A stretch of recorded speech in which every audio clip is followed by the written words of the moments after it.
चिन्तासन्तानहन्तारो यत्पादाम्बुजरेण वः स्वीयानां सान्निजाचार्यान् प्रणमामि मुहुर्मुहुः। यदनुग्रहतो जन्तु सर्वदुःखातिगो भवेत् तमहं सर्वदा वन्दे श्रीमद्वल्लभनन्दनम्। अज्ञानतिमिरान्धस्य ज्ञानाञ्जनशलाकया चक्षुरुन्मीलितं येन तस्मै श्रीगुरवे नमः।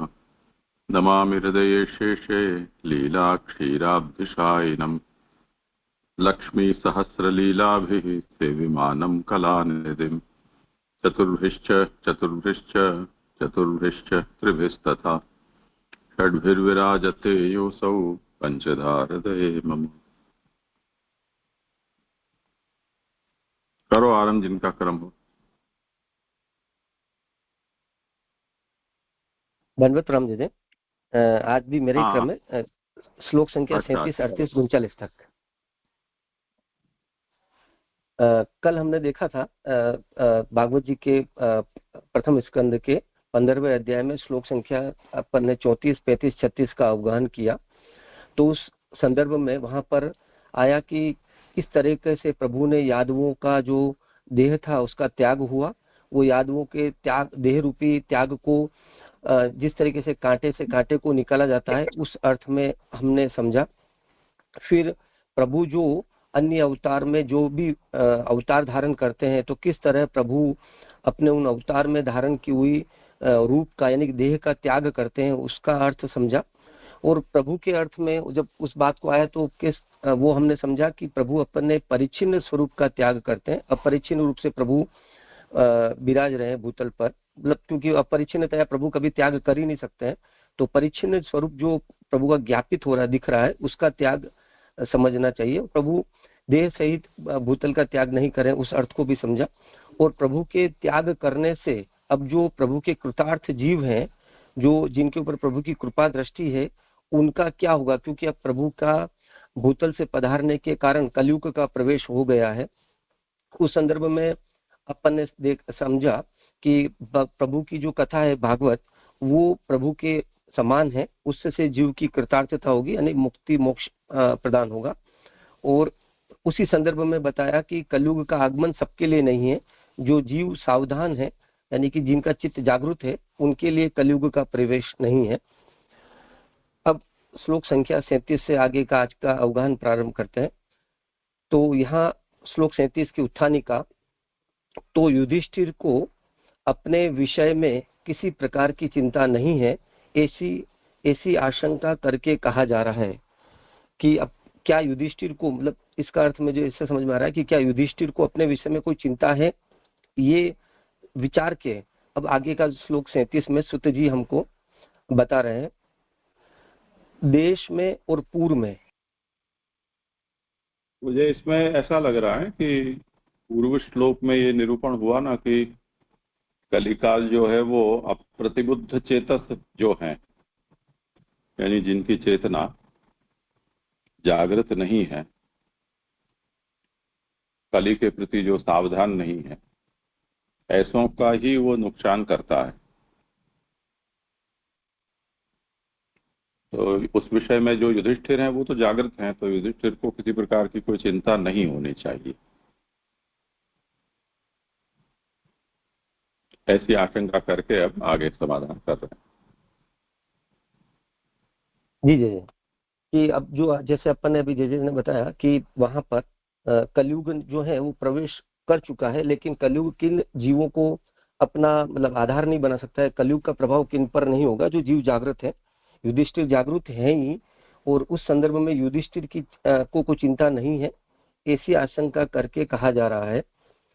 देश में और पूर्व में घर तथा आत्मा में कलयुग फैला है तथा लोभ, झूठ, कुटिलता एवं हिंसा करने आदि अधर्म के चक्र को देखकर तथा कलयुग के प्रसार को देखकर बुद्धिमान राजा युधिष्ठिर ने उस स्थान से चले जाने का विचार किया।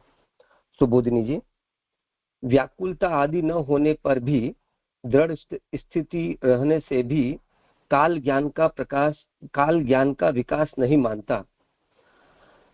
अब ये थोड़ी सी वाक्य रचना में थोड़ा अनुमान लगाया मैंने इसमें, क्योंकि मुझे इसका पूरा अर्थ मुझे एकदम ग्रहण नहीं हुआ, तो मैंने इसका यहाँ ये अर्थ सोचा, मुझे ये लग रहा है कि व्याकुलता आदि न होने पर भी दृढ़ स्थिति रहने से भी, यानी कि जिन जीवों को कोई प्रकार की व्याकुलता नहीं है और उनकी फिर भी स्थिति है, स्थिति बनी हुई, यानी प्रभु का जिनको आलंबन नहीं हो पा रहा है, वो प्रभु के संबंध में जब उनका आलंबन नहीं है तो प्रभु बिना जिनकी स्थिति है, काल उनके संदर्भ में काल ज्ञान का विकास नहीं मानता। जो पूर्व संदर्भ में भी जैसे श्लोक 36 में भी हम देख सकते हैं कि जिनका चित्त जो है वो जागरूक नहीं है, यानी कि जिनको जागरूक चित्त का अभाव हो, यानी जिनका चित्त भक्ति से खिला हुआ नहीं है, वहां कलयुग का प्रवेश हो सकता है।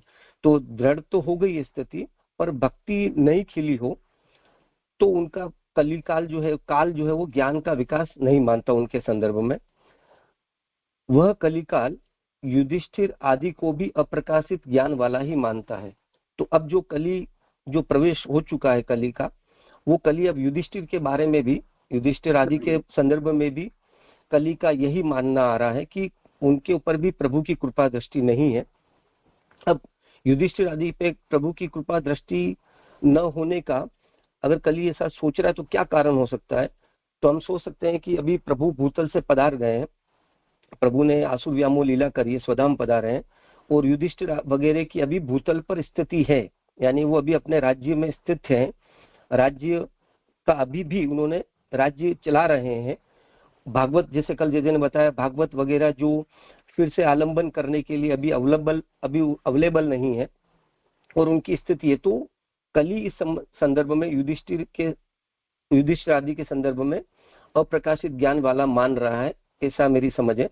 जे इस पंक्ति को आप बाद में, इन 3 पंक्ति को इस अर्थ के संदर्भ में आप थोड़ा बताइएगा। इसलिए उनके देश में भी बड़े और छोटे के भेद से पृथक होकर कली काल ने देश, नगर, घर और शरीर में प्रवेश किया है। और जब कली ने चूंकि वहां पर भी अप्रकाशमान समझा कि भी प्रभु की स्थिति को नहीं पाया, तो कली का प्रवेश वहां युधिष्ठिर के राज्य में भी छोटे बड़े सभी के भेद से युधिष्ठिर के देश, नगर, घर, शरीर में प्रवेश हुआ कली का। परंतु युधिष्ठिर बुद्धिमान होने से कुछ अधिकता के साथ सच्चाई को जान गए हैं, पर वास्तव में युधिष्ठिर ऐसे अप्रकाशित ज्ञान वाले नहीं है।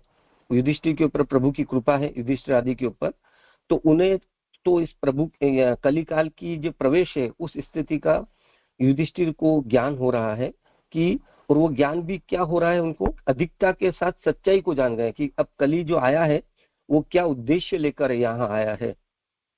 कलियुग यहाँ स्थायी रूप से रहने के लिए आ रहा है, ऐसा युधिष्ठिर ने निश्चयात्मक विचार कर लिया है। तब युधिष्ठिर को ये पता चल गया है कि अब जब कलियुग यहाँ पर आया है वह अब जाने के लिए नहीं आया है, अब यहाँ पर ही स्थायी रूप से निवास करने के लिए कलियुग का प्रवेश हो चुका है, अतः रहने ही आया है, अब यहाँ से जाने वाला नहीं। कलियुग की सामग्रियों में सबसे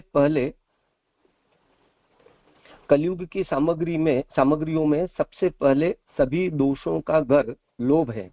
तो लोभ जो है वो कलियुग के प्रवेश में सबसे प्रथम पंक्ति में लोभ आता है कि अगर हमने लोभ किया तो कलियुग का प्रवेश होता है। यह अंतःकरण का धर्म है। यहाँ जे ने जैसे कल बताया कि हमें मन, बुद्धि, चित्त, अहंकार, अंतःकरण संपूर्ण को लेना है, तो लोभ से हमारा अंतःकरण दूषित होता है, कलियुग का उसमें प्रवेश होता है। झूठ बोलना यह वाणी का दोष है। सबसे अधिक तो यह स्वरूप का नाश करने वाला है, क्योंकि अपने शरीर को निभाने वाला तो प्रामाणिकपना ही है, वह असत्य बोलने से जाता रहता है। इस प्रकार स्वरूप का नाश होता है। तो अब जो अपन अगर झूठ बोलते हैं तो वो हमारा जो झूठ बोलना वो वाणी का दोष है, क्योंकि हम वाणी से झूठ बोलते हैं। और झूठ बोलने से जो प्रामाणिकपना है, यानी कि जो सत्यता है, वो सत्यता छूटती है, और हम जब झूठ का निर्वाह करने लग जाते हैं, यानी झूठ को निभाने लगते हैं, तो हमारा जो स्वरूप है उसका नाश होता है। स्वरूप का नाश होना मुझे इस संदर्भ में ऐसा समझ में आ रहा है कि हमारी जो वास्तविकता है, हमारा जो वास्तविक प्रभु का जो हमारा स्वरूप है कि हम जीव रूप है प्रभु के, पर हम झूठ के कारण अन्य प्रकार के दोष हम में लग जाते हैं और वहां हम हमारे स्वरूप को भूल जाते हैं। कुटिलता बुद्धि का दोष है, जो हमारे को जो चालाकीपन, कुटिलपना होना, कपट होना, वो बुद्धि का दोष है। और हिंसा शरीर का दोष है, क्योंकि शरीर वगैरह से हम हिंसा करते हैं। वाणी से भी हिंसा होती है, लेकिन मुख्यतः शरीर से हिंसा, शरीर हिंसा का दोष है, हिंसा शरीर का दोष है। इसी क्रम में बाकी बचे दोषों को स्वयं में समझ लेना चाहिए। अन्य जो दोष है उनको भी इसी क्रम में हमको समझना है। मतलब अब जो रहे दोष कि यहाँ हमको झूठ आ गया, अधर्म मतलब आ गया, मतलब लोभ आ गया, और अपना असत्य आ गया, कुटिलता आ गई, हिंसा आ गई वगैरह, जो इसके बाद भी जो अन्य दोष हैं उनको भी क्रम प्रकार से समझना है। यानी कलयुग के प्रवेश के कारण वहां सभी प्रकार के जो दोष हैं वो आ चुके हैं। मूल में आदि शब्द से रोग आदि अन्य दोष भी देखने में आते हैं, यह सूचित हुआ। और जब मूल में जहाँ महाप्रभु जी ने हमको आदि मतलब सूत जी आदि शब्द का जो प्रयोग किया है वहां पर, तो उससे अन्य दोष है, रोग वगैरह, वो भी उनका भी प्रवेश हो गया है। इस प्रकार यहाँ थोड़ा मेरे को लग रहा है कि अहिंसा की जगह हिंसा होनी चाहिए। इस प्रकार हिंसा आदि अधर्म का चक्र जानकर, हिंसा वगैरह जो है उनका वो जो अधर्म रूप है उनका चक्र जानकर वो प्रवेश कर गए हैं और यहाँ पर स्थायी रूप से कलयुग के धर्म के रूप में अब रहने वाले हैं। ये युधिष्ठिर ने जानकर पहले कहे विचार के अनुसार युधिष्ठिर ने जाने का निर्णय किया। तो युधिष्ठिर ने अब जाने का निर्णय किया है। तो वो जैसे कल जे ने हमको समझाया था कि क्या विचार युधिष्ठिर ने किया, जो विचार का पूर्व श्लोक 36 में भी वर्णन आया था। प्रश्न के संदर्भ में जे ने हमको समझाया था कि प्रभु अब स्वधाम पधार रहे हैं और भागवत जो है, भागवत स्वरूप है, वो भी अभी विद्यमान नहीं है, उसका भी अभाव है। तो प्रभु का अभाव और भागवत का अभाव, उन दोनों का अभाव में अब आलंबन प्रभु का रहेगा नहीं। तो अब कलयुग से हमको कोई बचा नहीं सकता, ये युधिष्ठिर ने जाना और इस विचार से, ये जानकर युधिष्ठिर ने वहां से जाने का निर्णय किया। श्लोक संख्या 37 तक यहाँ हो।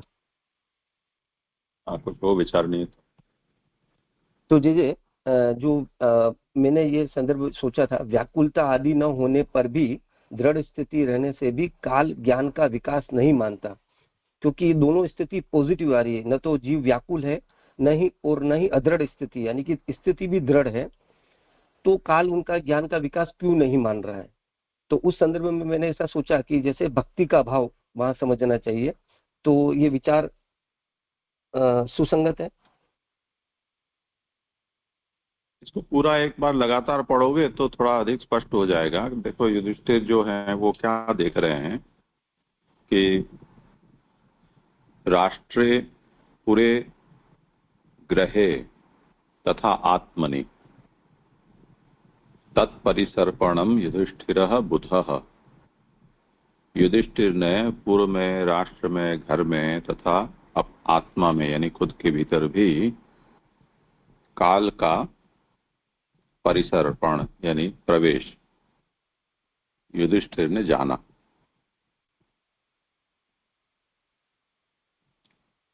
तो ये तो अब युधिष्ठिर को स्वयं को ही इसकी प्रतीति हो रही है। उस पर ये आज्ञा करते हैं आचार्य शरण इसकी व्याख्या में कि युधिष्ठिरः तत्परिसर्पणम बुधः। युधिष्ठिर ने काल का इस तरह से प्रवेश होता हुआ या विस्तार होता हुआ देखा। उस पर कहते हैं कि विकलत्वाद्यभावेन दृढ़ स्थित्या अविकासम मन्यते कालः। जो काल है वो जिसके भीतर किसी प्रकार की विकलता न हो, यानी घर, पशु, पुत्र आदि के विषय में जिसके मन में किसी भी प्रकार की विकलता न हो, पर उसकी घर आदि में दृढ़ स्थिति हो,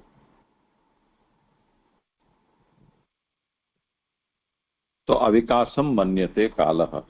उस स्थिति में जो काल है वो वहां ऐसा मानता है कि यहाँ उसके लिए अब कोई स्थान बचा नहीं।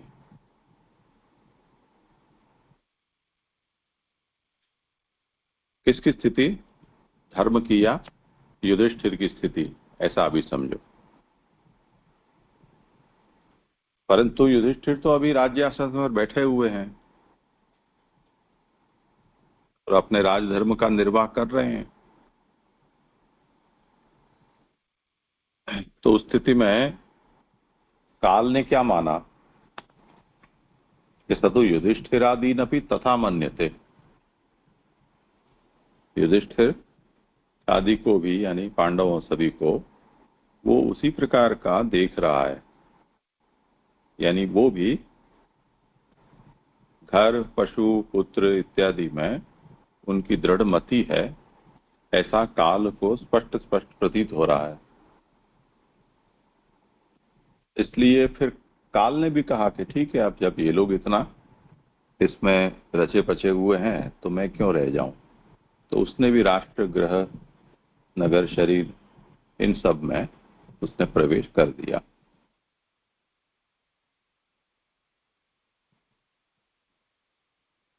जी जी एकदम स्पष्ट हुआ।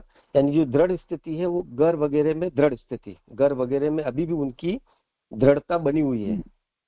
जी जी जी जी स्पष्ट हुआ। इन्होंने बात की देखो कि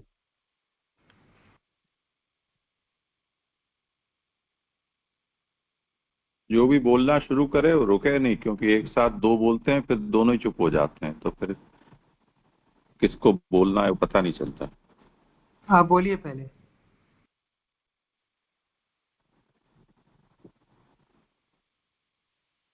हाँ तेजस भाई।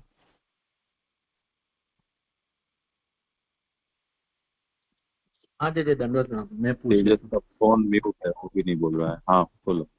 ये जो यहाँ पे तीसरी पंक्ति में आया ना, इसलिए उनके देश में भी बड़े और छोटे के भेद से पृथक होकर कलिकाल ने, तो बड़े और छोटे के भेद से मतलब कलिकाल का ज्यादा प्रभाव और कम प्रभाव, इस तरह से सोचना। नहीं, राष्ट्र से छोटा पुर होता है, उससे छोटा घर होता है, उससे छोटा मनुष्य होता है। हाँ हाँ जी जी। और जी एक दूसरा था, ये नीचे ऐसा है ना, क्योंकि अपने शरीर को निभाने वाला तो प्रामाणिक पना ही है। जहाँ वाणी का दोष कहा ना, तो शरीर को निभाने वाला तो प्रामाणिक पना ही है। वो मतलब कैसे समझे, मतलब अगर प्रामाणिक नहीं है तो उसका होना नहीं होना का कोई मतलब नहीं है, इस तरह से।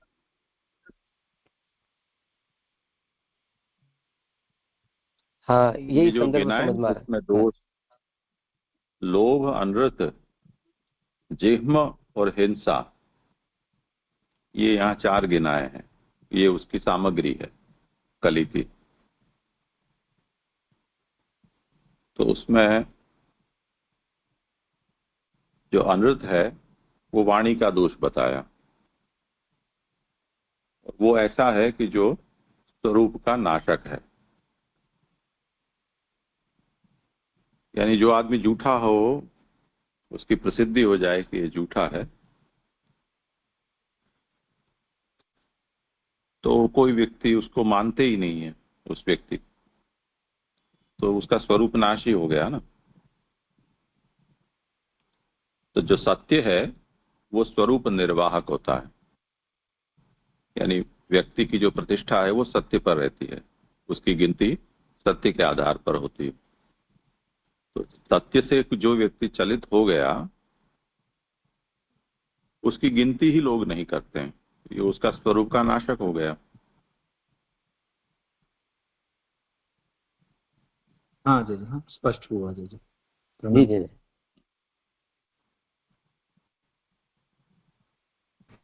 ये ये पहली लाइन पंक्ति जो आ रही है ना, व्याकुलता आदि न होने पर भी दृढ़ स्थिति रहने से भी काल ज्ञान का विकास नहीं मानता, तो ये अज्ञान का मान सकते हैं, अज्ञान या माया का, माया जनिक। हाँ मतलब क्या ज्ञान का विषय विकास नहीं। है? हाँ मतलब जो आपने बताया, जैसे अभी प्रश्न पूछा, तो अगर ज्ञान का विकास नहीं है तो उसके अपोजिट में, उसके विपरीत में अज्ञान का ही प्रकाश है, मतलब अज्ञान ही बना हुआ है। क्योंकि जीव अभी जो है वो व्याकुल वगैरह नहीं है, लेकिन उसकी फिर भी दृढ़ वगैरह घर वगैरह में दृढ़ स्थिति बनी हुई है, घर में, परिवार में, अन्य सब में उनकी आसक्ति बनी हुई है, तो ज्ञान तो नहीं है उसमें, उसमें अज्ञान लगा हुआ है।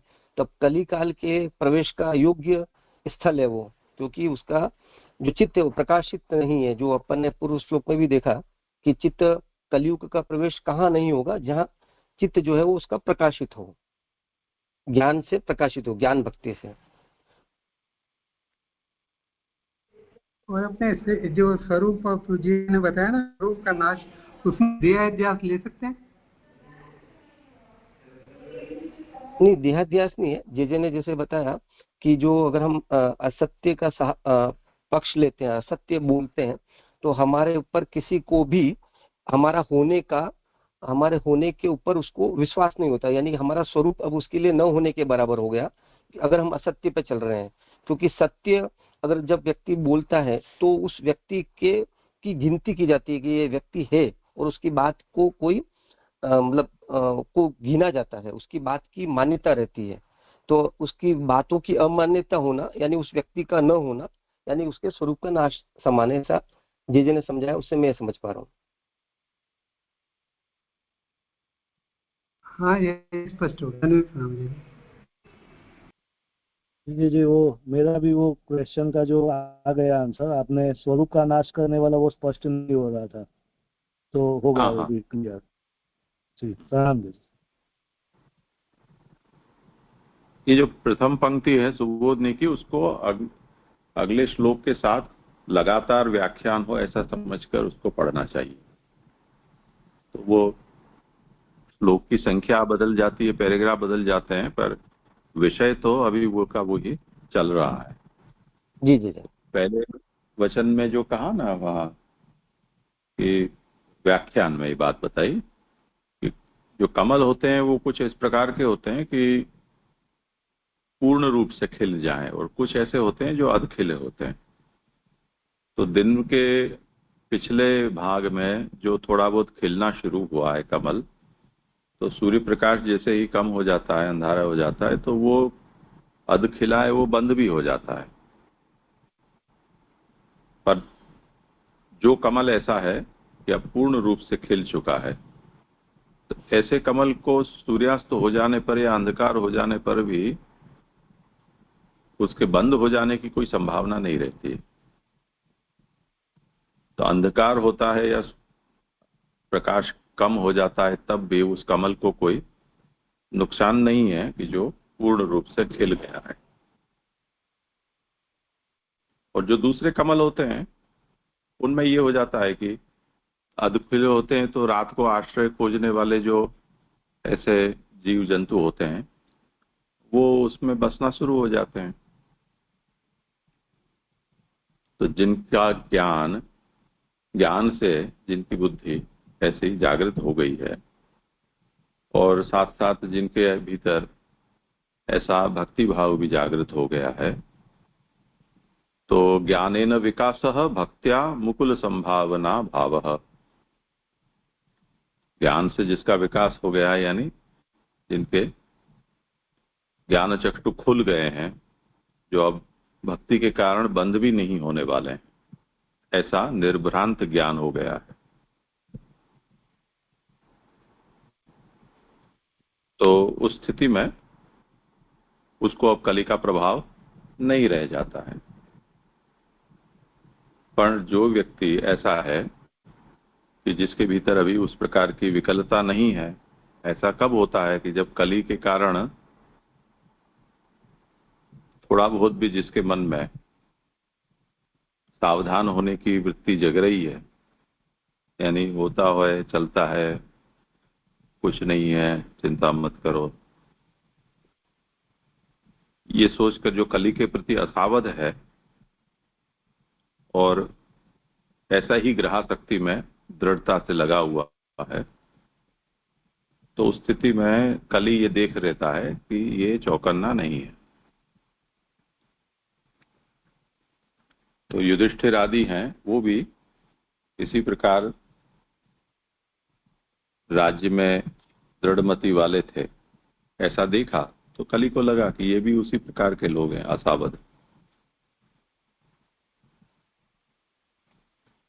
हाँ जी जी जी जी जी, खाली कल का एक संदर्भ में रह गया था। कल जो तेजस भाई ने जब प्रश्न किया था वो माधव का, तो फिर मैंने एक्चुअली देखा, मतलब वो कारिका थी, 9वीं कारिका।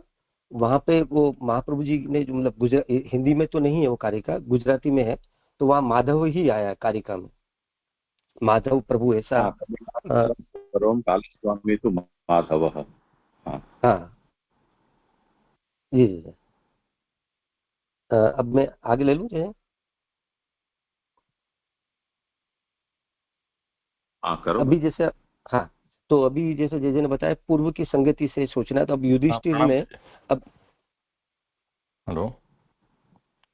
हाँ हाँ हाँ प्रणाम जी। पंकज जी। मेरा हाँ मेरा बोलो प्रश्न ना। यही था जो अभी अभी आपने जो समझा है उसी के संदर्भ में था कि जिनके चित्त बिल्कुल। जागृत हो गए जैसे युधिष्ठिर के, तो फिर कली से इतना डर क्यों? तो वो क्या है उसमें आपने अभी समझा है वही कि भाई कली ऐसे स्थान को देखता है, मगर यहाँ फिर भी ये प्रश्न थोड़ा रहता ही है कि ये तो भक्त थे और अभी तो कली का आगमन हो रहा है, इसमें इतना डरने की आवश्यकता क्या थी? जो कि वो तो एकदम जागृत थे, उनका चित्त तो। प्रणाम दीजिए।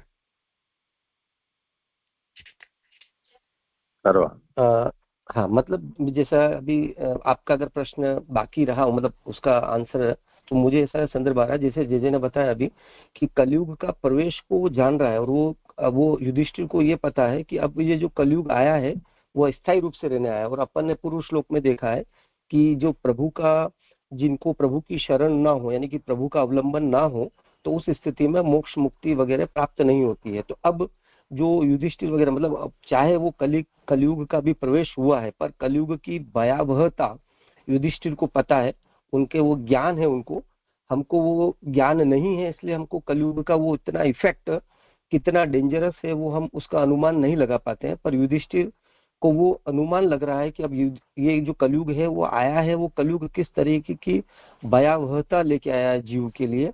और अगर अभी उस कलयुग का यहाँ से निकला नहीं अगर अपन, क्योंकि तो क्या स्थिति बनेगी, यानी कि कितने समय तक अपन इस चक्र में घूमेंगे आगे। तो ये बहुत बड़ी बात है उनके लिए। इस कारण से ये बात, कोई भी युधिष्ठिर जो है वो निर्णय ले रहे हैं, मतलब बड़ी बात है काफी वो कलयुग के प्रवेश होना। ये विषय तो इसमें आगे मुझे आ ही खाली एक रहा है। ही चीज अभी जी हाँ जी। मैं कुछ इस पर अभी कुछ विचार प्रासंगिक नहीं है क्योंकि आगे वही विषय है। महाराज ठीक है जी। तो अब जैसे अपन ने देखा कि युधिष्ठिर ने वहां से एक जाने मिनट, का निर्णय लिया है। देवेश भाई एक मिनट। हाँ देखिए यहाँ पे ये जो बात आई कि सबसे अधिक तो यह स्वरूप का नाश करने वाला है, यानी झूठ बोलना जो वाणी का दोष है वो सबसे अधिक स्वरूप का नाश करने वाला है। तो यानी वो और सभी जो दोष है, लोभ या तो कुटिलता या हिंसा, ये वो सबसे भी अधिक है, ऐसे ऐसे समझना। यानी सबसे वो नुकसानदायक वही है, ऐसे समझना और सभी से। हाँ करो समाधान। हाँ, जैसे अभी अपन ने सोचा कि अनुवृत्तता है, वो उस अनुवृत्तपना होने से, यानी कि असत्य का जब जीव, मतलब वो जो व्यक्ति है वो असत्य पर आ जाता है, तो अब उसका उस व्यक्ति का होना या न होना, मतलब वो किसी की गणना में नहीं है। मतलब अब उसके लिए उसका कोई वजूद नहीं माना जाता उस व्यक्ति की, क्योंकि उसकी बात, कही हुई बात पर कोई विश्वास नहीं करेगा, उसके कहे हुए कथनों पे कोई आचरण नहीं करेगा, तो अब उसकी स्थिति न होने के बराबर है, तो उसके स्वरूप का नाश हुआ। तो वो जीव अभी विद्यमान है, मतलब वो शरीर के साथ वो अभी विद्यमान है, और उसको अगर किसी प्रकार का स्थान प्राप्त न हो गणना में, तो ये बहुत बड़ी बात है। तो वो स्वरूप का नाश करने वाला हुआ। ये अभी जो जे ने समझा उस आधार पर मैं ऐसा समझ रहा हूँ इसको। नहीं नहीं, वो तो समझ गया मैं, वो जेजे ने जो बताया वो। लेकिन औरों की कंपैरिजन में ये अधिक गिना जाएगा, ऐसे ऐसे जिज्ञासा हो रही है। वैसे तो हाँ, लोभ जो है वो सभी दोषों का घर बताया, लेकिन यहाँ पे ऐसा बताया कि भी सबसे अधिक झूठ बोलना यह वाणी का दोष है, सबसे अधिक तो यह स्वरूप का नाश करने वाला है। अधिक, तो अधिकता जो ये है वो, हाँ। अधिकता वो हाँ जी। क्या चीज का नाश करता है? झूठ। उस संदर्भ में बताया कि वो झूठ जो है वो सबसे अधिक तो वो स्वरूप का नाश करता है। वो झूठ के संदर्भ में बात बोली गई, अधिकता। उसकी अधिकता अन्य सब दोषों में अधिकता के संदर्भ में ये बात आ रही है, वैसा नहीं लगता है। देखो, जो लोभ है वो अंतःकरण का धर्म कहा गया है। तो वो बताते हैं कि सर्वदोषाणाम आश्रयो अंतःकरण धर्म। जितने भी दोष होते हैं उन सब का आश्रयभूत जो है वो लोभ है। जो व्यक्ति निर्लोभी है उसको झूठ बोलने की भी कोई जरूरत नहीं होती, उसको किसी प्रकार की कुटिलता करने की भी जरूरत नहीं है, न उसको किसी प्रकार की हिंसा की आवश्यकता है। लोभ है, सर्व दोषों का मूलभूत तो लोभ है, वो अंतःकरण। यहाँ भूल मुद्दा ये नहीं है कि अनृत बड़ा है या लोभ बड़ा है या हिंसा या कुटिलता। ये तो जो चार प्रकार हैं, अंतःकरण, बुद्धि, वाणी और शरीर, इनके ये चार दोष एक उपलक्षण विधि से गिनाए गए। ये सब कलिकाल की सामग्री है जिसको लेकर वो आया है। तो अब जो लोभी होगा वो तो झूठ बोले बिना तो चलेगा नहीं ना उसको।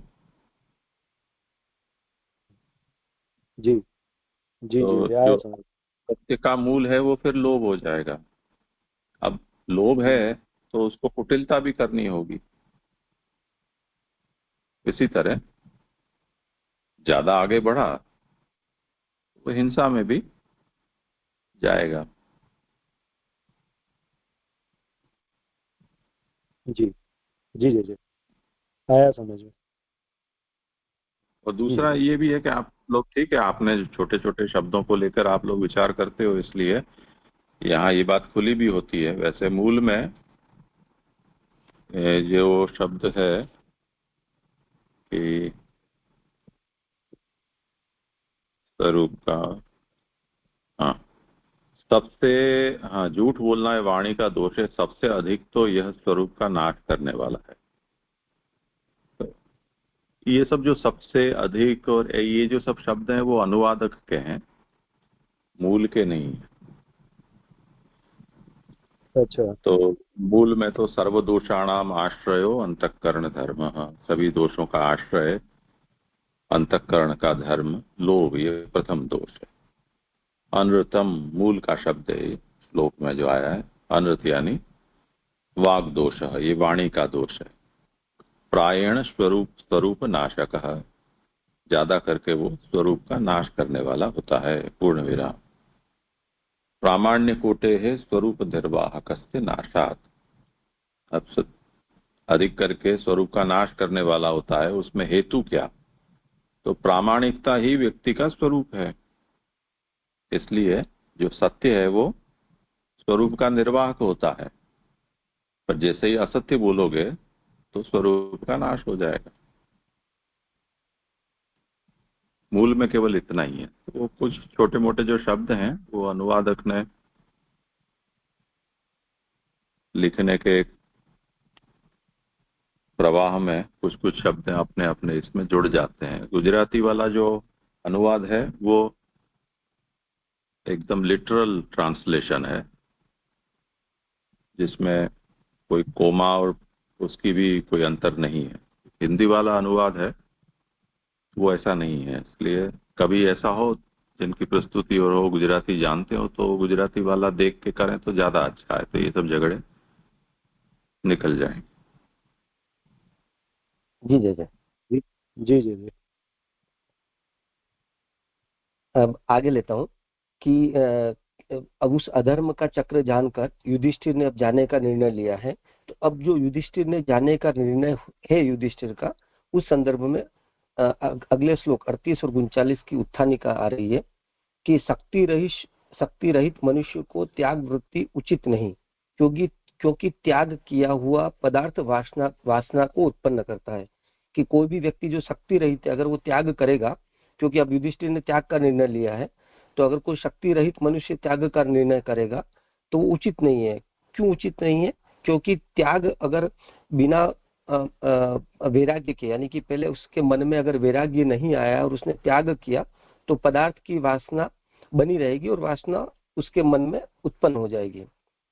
इसलिए कलयुग के डर से राजा युधिष्ठिर का बाहर जाना उचित नहीं, ऐसी शंका करके कहते हैं। तो अब ये शंका बन रही है, तो फिर जब शक्ति रहित है कोई मनुष्य, तो अब उसको कलयुग के डर से त्याग नहीं करना चाहिए, मतलब उसको घर से बाहर नहीं जाना चाहिए। त्याग करेगा तो वासना वगैरह उत्पन्न होंगे, उस कारण से ऐसा त्याग अब युधिष्ठिर के लिए भी उचित नहीं है। ऐसी अगर शंका हो तो उस संदर्भ में आगे का श्लोक 38 और 39 आता है। मैं अर्थ ले रहा हूँ। युधिष्ठिर ने अपने ही समान गुण वाले विनय वाले अपने पुत्र परीक्षित को जल रूप वस्त्र के आवरण वाली पृथ्वी के पति रूप में हस्तिनापुरी में राज्याभिषेक किया। जिस प्रकार मथुरा में शूरसेन देश के पति के रूप में वज्रनाभ का अभिषेक किया था। इसके बाद प्रजापति संबंधी यज्ञ करके समर्थ राजा युधिष्ठिर ने अग्नि का पान किया। सुबोधनी जी, युधिष्ठिर कलयुग का निराकरण करने में असमर्थ थे, इसी कारण वे घर से निकल गए, ऐसी बात नहीं थी। अब जब आया बात की क्या युधिष्ठिर जब घर से निकल रहे हैं, त्याग कर रहे हैं, क्योंकि उन्होंने अब जाने का निर्णय ले लिया है, तो क्या वो युधिष्ठिर कलयुग का निराकरण करने में असमर्थ है इसलिए वो त्याग कर रहे हैं? तो वहां कहा जा रहा है नहीं, ऐसी बात नहीं है, वो पूर्ण समर्थ है। और वो जैसा कल अपन ने विचार किया था कि भागवत प्रकरण की जो कारिका 122 है, पेज नंबर 4 पे, वहां महाप्रभु जी ने हमको बताया कि युधिष्ठिर आदि का प्रभु में बहुत आसक्ति है। अब प्रभु भूतल से पधार रहे हैं, तो और साथ में अभी भागवत का भी विद्यमानता नहीं है, तो उन्होंने भी उसी संदर्भ में जाने का निर्णय लिया है। तो डर से युधिष्ठिर जा रहे हैं ऐसी बात नहीं है, वो समर्थ हैं, क्योंकि कलयुग का निराकरण करने अपने पुत्र परीक्षित को राज्य में स्थापित किया है। और साथ में अब उन्हें ये भी पता है कि जो कल जेजे ने भी जैसे बताया था कि जो पांडव में जो कुंती जी की जो भक्ति है वो पांडव पुत्र होने के कारण सभी पांडवों में है, युधिष्ठिर आदि में, उन्हीं से आगे चल के परीक्षित में भी और ज्यादा बड़ी है हुई है भक्ति। और अब उन्हें भागवत का उत्तम अधिकार बनने वाले हैं वो, और वो भागवत का इस तरीके से भूतल पर भागवत का उनके माध्यम से प्राप्त होगा प्रभु की भागवत कथा का, इसलिए परीक्षित का राज्य में स्थापन आवश्यक है। और वो भागवत आएगी तो ही जो प्रभु के जो कृतार्थ जीव हैं, जिनके ऊपर प्रभु की कृपा है, क्योंकि अब उनको कलयुग का निराकरण करने में भागवत ही एकमात्र उपाय रूप बनेगा, इस कारण से परीक्षित का राज्य में स्थापन आवश्यक है। परंतु शास्त्रों में त्याग करने की बात कही है, इसलिए युधिष्ठिर ने घर छोड़ा है। पर युधिष्ठिर जो है शास्त्र का निर्वाह कर रहे हैं, प्रभु ने स्थापित जो मर्यादा है उसका निर्वाह करना है, इसलिए युधिष्ठिर ने ये इसी प्रक्रिया में घर त्याग का निर्णय है। इसी अभिप्राय से अपने पुत्र परीक्षित का अभिषेक करना कहा है। और जब त्याग करना है तो उनको त्याग करने से पूर्व अपने जो पुत्र परीक्षित का अभिषेक कर राज्य का उनको आगे का निर्वाह करने का जिम्मेदारी देनी है। तो वहां अभिषेक इसी कारण से बात कही जा रही है अभिषेक की, क्योंकि वो उनको त्याग करना है युधिष्ठिर को। मनु ने कहा है कि एक से उत्पन्न हुए भाइयों में यदि एक पुत्र वाला हो तो सभी भाई पुत्र वाले कहलाते हैं। इस न्याय से परीक्षित को राज्य देकर युधिष्ठिर कलयुग के भय से नहीं गए। तो जैसा मनु ने कहा, मनुस्मृति में आता है, हमने पूर्व में भी इसका देखा था संदर्भ, कि अगर कोई भी सभी भाइयों में जो एक ही पुत्र से मतलब एक ही पिता से जो भाई सब उत्पन्न हुए हैं, उन भाइयों में यदि कोई भी एक भाई अगर पुत्र वाला हो जाता है तो सभी भाइयों को फिर पुत्र वाला कहा जाता है। यह जो न्याय है उसी न्याय से अब जो परीक्षित का जो है युधिष्ठिर राज्याभिषेक करेंगे, और राज्याभिषेक जो है वो युधिष्ठिर का वो कलयुग के भय से नहीं हुआ, यानी कि वो राज्य परीक्षित को देकर युधिष्ठिर जा रहे हैं, वो कलयुग के भय से नहीं जा रहे हैं। यद्यपि परीक्षित वस्तुतः अर्जुन के पुत्र थे, परंतु यहाँ मनु के न्याय से उसे युधिष्ठिर ने अपना पुत्र कहा है। पुत्र नाम का स्थापन करने के लिए पुत्र शब्द को ग्रहण किया है। तो यहाँ मुझे संदर्भ ऐसा समझ आ रहा है कि जैसे मनुस्मृति में कहा कि पुत्र का संदर्भ है, पर यहाँ पर अभी पुत्र न होकर पुत्र का राज्याभिषेक किया जा रहा है। तो पुत्र शब्द को पुत्र के संदर्भ में ग्रहण करना है, क्योंकि अभी युधिष्ठिर मतलब अभिमन्यु के जो पिता जो हैं ऑलरेडी अपन देख चुके हैं कि उनका युद्ध में उन्होंने जा चुके हैं वो अपने मूल स्थल पर, अभिमन्यु मतलब परीक्षित के पिता अभिमन्यु। तो इसलिए अब यहाँ पर पुत्र विद्यमान नहीं है, तो पुत्र के संदर्भ में पुत्र को ग्रहण करना है। परीक्षित का संदर्भ पुत्र के संदर्भ में इसलिए आ रहा है क्योंकि पुत्र की स्थिति नहीं है। पुत्र परीक्षित भगवदीयत्व आदि गुणों में युधिष्ठिर से कम नहीं है, इसलिए परीक्षित में दोषों का अभाव कहा है। राज्यासन पर हीन व्यक्ति का स्थापन करने से प्रजा का शाप लगता है। तो जो परीक्षित जिनका राज्याभिषेक किया जा रहा है वो भी युधिष्ठिर के समान सभी भगवदीयत्व गुणों से विद्यमान है, उनमें सभी वो गुण हैं, और उन्होंने युधिष्ठिर ने इस तरीके से एक योग्य व्यक्ति का चयन किया है राज्याभिषेक में, और वो एक राजा का कर्तव्य भी है। अगर वो योग्य व्यक्ति का चयन नहीं करे राज्य उनके पश्चात राज्य का स्थाप चलाने के लिए, तो प्रजा का शाप उस राजा को लगता है, और अगर शाप की बात आएगी तो फिर से उनकी मुक्ति में वो बाधा उत्पन्न कर सकता है। तो परीक्षित वगैरह जो है वो भगवदीयत्वादी गुणों से संपन्न है, और एक संपन्न का ही युधिष्ठिर ने राज्याभिषेक किया है। पृथ्वी के चारों ओर समुद्र के जल का आवरण है, इसलिए समुद्र रूपी वस्त्र सहित पृथ्वी का पति स्थापित किया है। मतलब पृथ्वी के पति का स्थापन हुआ है। पृथ्वी के पति का स्थापन, जो पृथ्वी है उसके चारों ओर समुद्र का जल है, और उस जल सहित जो वस्त्र रूप जल बन रहा है उस सहित पति का स्थापन हुआ है।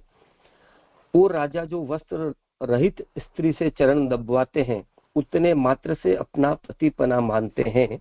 मूल में निवि शब्द इस अभिप्राय से दिया है।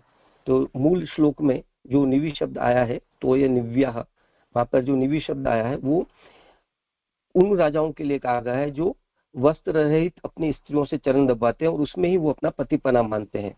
तो यहाँ वो पतिपना से विपरीत पतिपना है, क्योंकि वस्त्र सहित पृथ्वी का पतिपना स्थापन हुआ है, जो समुद्र रूपी वस्त्र है। भगवान ने ही परीक्षित को पृथ्वी का राज्य करने के लिए अभिषेक किया है, अतः मूल में युधिष्ठिर ने पतित्व निभाया है, ऐसा कहा है। यह मात्र अनुवाद है। जो अनुवाद के लिए पति शब्द न दिया होता तो पतिपने के लिए अपने पुत्र का अभिषेक किया, यह अर्थ होता। अतः युधिष्ठिर ने मात्र अभिषेक ही किया है। वस्तुतः पृथ्वी के वास्तविक पति तो भगवान ही हैं। तो युधिष्ठिर ने अभिषेक किया, राज्याभिषेक, तो राज्याभिषेक युधिष्ठिर के द्वारा करना वो मात्र अनुवाद रूप है। मतलब उन्होंने, प्रभु ने उनको एक जिम्मेदारी शास्त्र में दी गई है, उस जिम्मेदारी को उन्होंने निभाया, और उस जिम्मेदारी के अंतर्गत उन्होंने युधिष्ठिर ने परीक्षित का राज्याभिषेक किया है।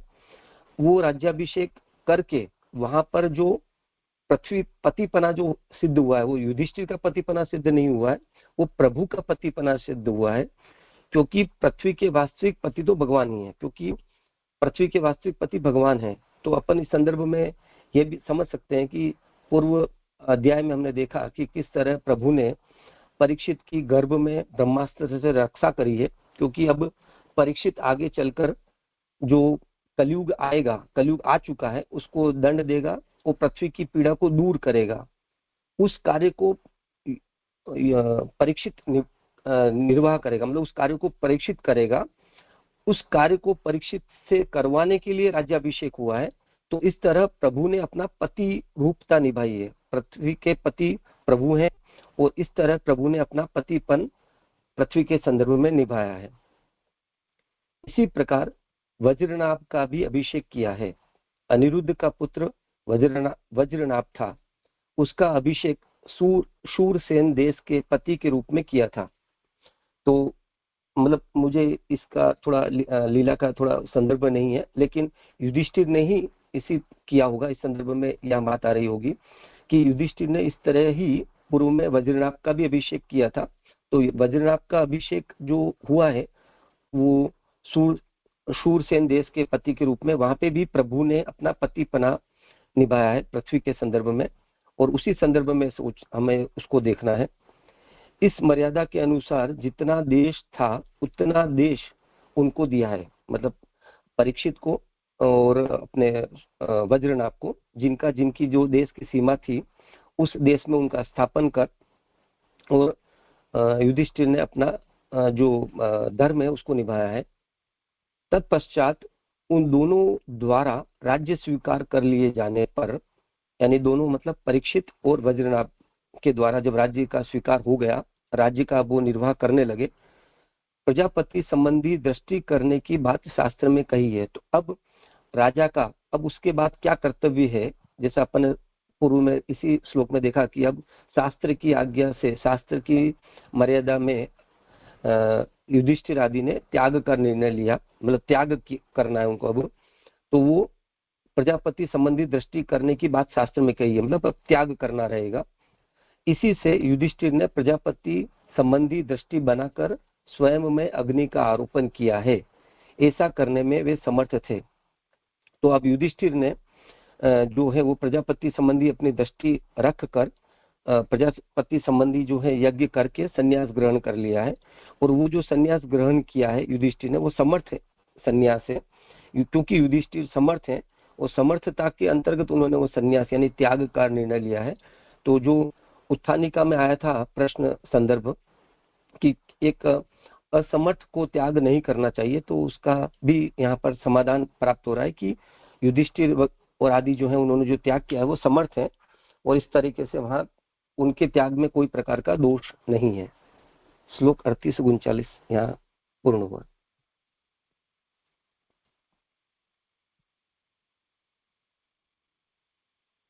जी हो गया समाधान। धन्यवाद प्रणाम जी। हाँ पूछ लो जी धन्यवाद प्रणाम जी।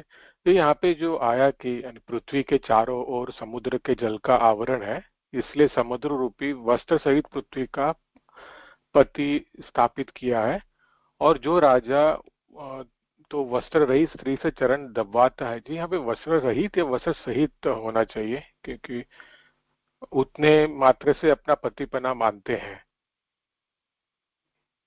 नहीं, रहित ही है। जी जी, फिर इसका विपरीत बात बताई ना उन राजाओं के लिए जो वस्त्र, मतलब कि प्रभु के संदर्भ में पति पना होना वस्त्र सहित पृथ्वी का पतिपना है, मतलब उन्होंने पृथ्वी को वस्त्र सहित किया, जल आवरण जो है वो वस्त्र रूप है। और अन्य राजा उससे विपरीत पतिपना मात्र इस तरीके से चरण दबाने में मानते हैं, उन्हीं के लिए वो नीवी शब्द आया ऐसे राजाओं के लिए।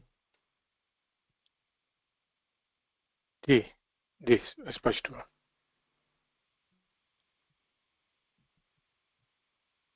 जी यहाँ पे ये जो शूरसेन देश की जो बात आई, तो वो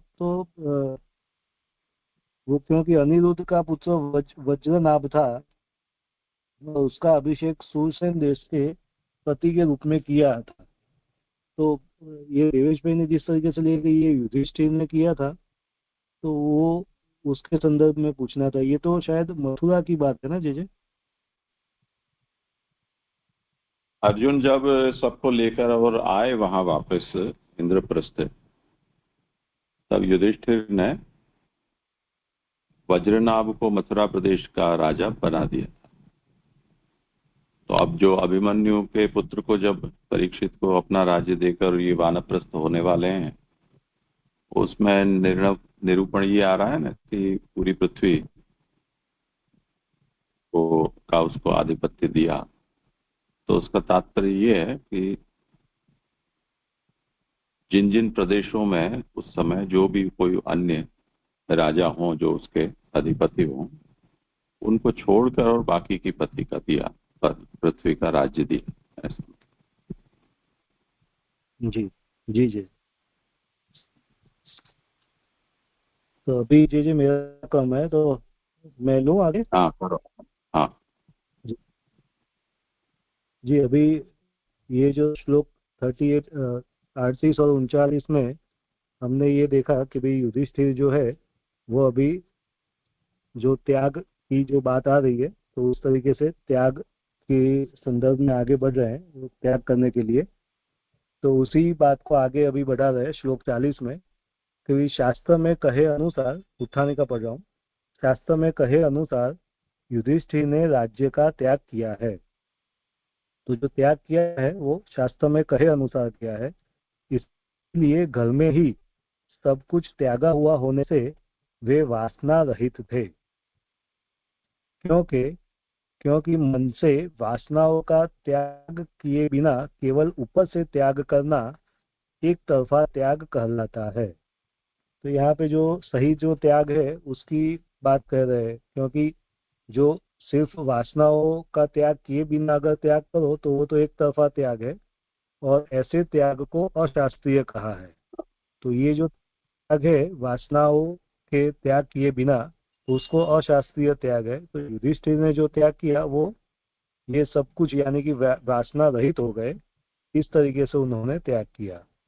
अतः युधिष्ठिर ने तो सबका त्याग कर दिया है, यह निरूपण करने के लिए कहा जा रहा है।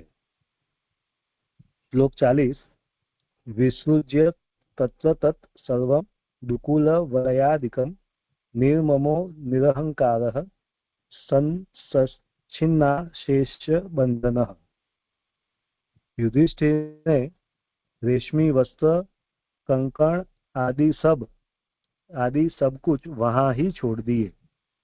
उन्होंने ममता रहित होकर अहंकार छोड़कर संपूर्ण बंधनों को काट दिया। सुबोधनी जी, देह के अतिरिक्त अन्य वस्तुओं का परित्याग करना सरल है।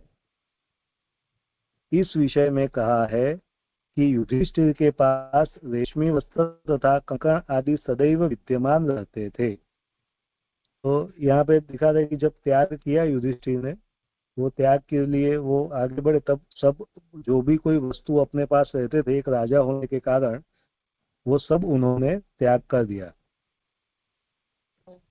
शास्त्र में कहे गए विधि वाक्य के अंतर्गत कोई वस्तु त्याग करना बाकी रह गई हो इसलिए नहीं कहा है। तो यानी ऐसा नहीं है कि भी कोई वस्तु त्याग करनी बाकी रह गई थी, लेकिन शास्त्र में जो कहा उस तरीके से उन्होंने सब कुछ त्याग कर दिया था। आगे चिरवासा शब्द कहा है, वह तो त्याग करने के समान ही होने से शास्त्र सम्मत कहा है। तो यहाँ पे ये जो चिरवासा शब्द है वो मुझे वो मिला नहीं, मालूम नहीं पड़ा कहाँ पे आ रहा है। यहाँ पे आगे ऐसा लिखा है लेकिन वो समझ में नहीं आया मुझे। तो आगे चिरवासा शब्द कहा है, वह तो त्याग करने के समान ही होने से शास्त्र सम्मत कहा है।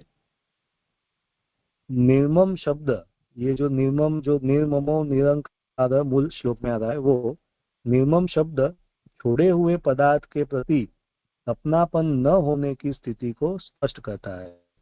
यानी युधिष्ठिर ने जो छोड़ा, त्याग किया, वो कैसे किया, तो उसमें अपनापन नहीं रहा, वो ममता रहित होके फिर उन्होंने छोड़ा है, त्याग किया है। छोड़ने में उन्हें किसी प्रकार का अभिमान नहीं हुआ, इसलिए भी इस शब्द का प्रयोग हुआ है। तो जो छोड़ा उसमें उन्होंने अपनेपन का कोई अभिमान नहीं रखा, वो जो छोड़ दिया फिर ऐसे ही सब ममता और अभिमान रहित होके छोड़ दिया है। अथवा उसका यह सब त्याग आंतरिक था, यानी बाह्य त्याग तो था ही, लेकिन साथ साथ आंतरिक भी त्याग उनका था, यह दिखा रहे हैं निर्मम शब्द से। दोनों ही स्थितियां करने योग्य होने के कारण एक दूसरे का कारण रूप बन गई। इस भाव से भी निर्मम शब्द प्रयोगित हुआ है, यानी कि बाहर से और आंतरिक दोनों ही स्थिति से उन्होंने ये त्याग किया है, तो वो दिखाने के लिए निर्मम शब्द प्रयोग हुआ है। तो सभी तरीके से उन्होंने शास्त्र के कहे अनुसार उन्होंने त्याग किया। निरहंकार शब्द इसलिए कहा है, अभी जो दूसरा निरहंकार शब्द है तो उसके लिए कह रहे हैं कि निरहंकार शब्द इसलिए कहा है, अपने परिकर सहित देह के त्याग की बात इससे जानी गई है। शरीर में मेरे पने की भावना युधिष्ठिर में नहीं थी। यानी जो निरहंकार शब्द आया उसके लिए यहाँ पे बता रहे हैं कि भाई परिकर सहित देह की बात उसमें कही गई है, उसके त्याग की बात। यानी कि युधिष्ठिर में वो शरीर में देह में भी मेरे पने की भावना नहीं रह गई थी। ममता के अंतर्गत ही देह आदि की स्थिति है जो स्वरूपतः नष्ट हो गई थी। तो ये जो निरहंकार शब्द है उससे दिखा रहे हैं कि भाई जो देह आदि की जो अपनेपन, देह में अपनेपने की स्थिति होती है, जो ममता रहती है, वो स्वरूपतः नष्ट हो गई थी। उनके त्याग का प्रकार कहा जा रहा है कि उन्होंने सब प्रकार के बंधनों को त्याग दिया है। तो युधिष्ठिर ने सब प्रकार के बंधनों को त्याग दिया, बाहरी आवरणों को भी पूरी तरह से काट डाला है। यह मेरा पुत्र मेरा उपकार करेगा, ऐसी बुद्धि भी उनमें नहीं रही। अतएव प्रतिबंधता यानी कि बाधा करने वाली स्थिति नाम की कोई स्थिति युधिष्ठिर के पास नहीं रही।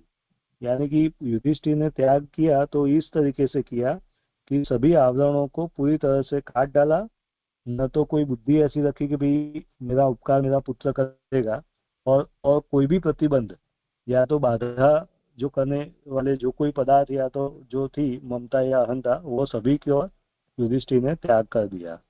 तो इस तरीके से पूर्णतः शास्त्र के अनुसार युधिष्ठिर ने त्याग किया। वो त्याग का प्रकार यहाँ 40वें श्लोक में बताया। यहाँ जो ये 40वां श्लोक संपन्न हो रहा है।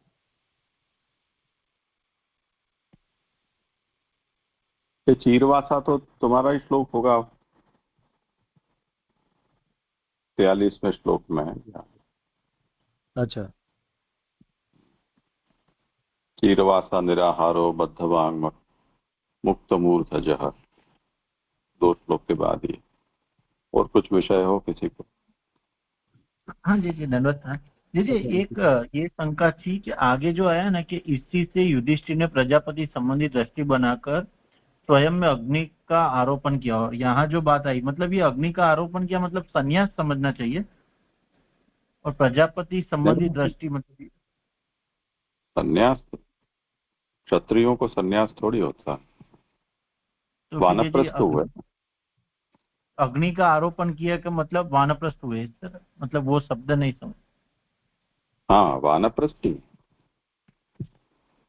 पहले तो जी। वो गृह्य अग्नि होती है, श्रौत अग्नि होती है, जब गृहस्थ घर में रहता है तब। जब घर छोड़कर जाना है तो उसकी व्यवस्था अग्नि की करनी होती है, जैसे हम झांपी जी में ठाकुर जी को पधरा कर जाते हैं, उस तरह से ये सपत्नीक कर रहे हैं। तो आगे वो अग्नि की व्यवस्था क्या? पहले तो जो आराधना का प्रकार था वो अग्नि में ही था।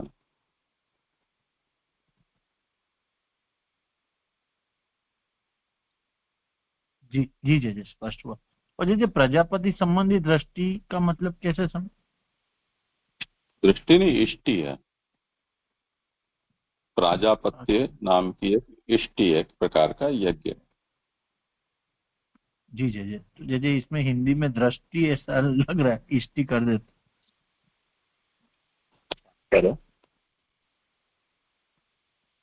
जी आगे लेता हूँ।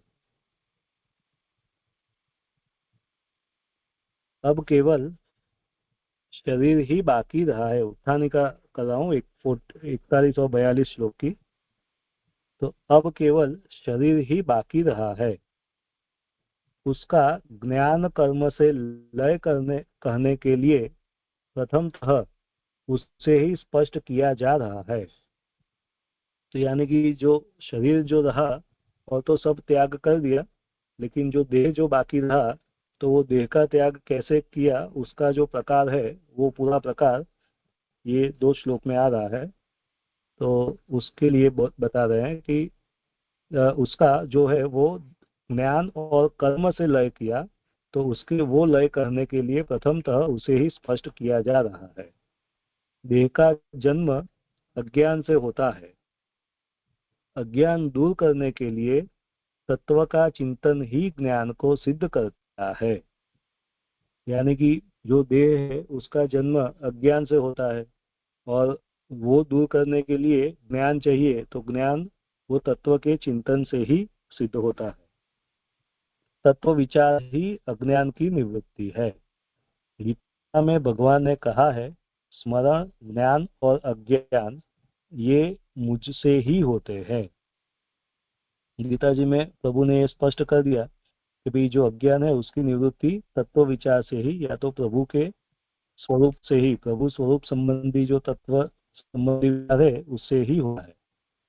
अतः देह आदि में अहंता ममता का अभ्यास भगवान द्वारा ही किया हुआ है।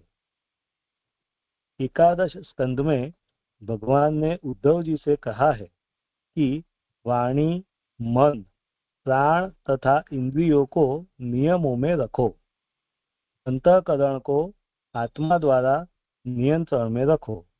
ऐसा करने से तुम फिर संसार रूपी मार्ग में नहीं आओगे।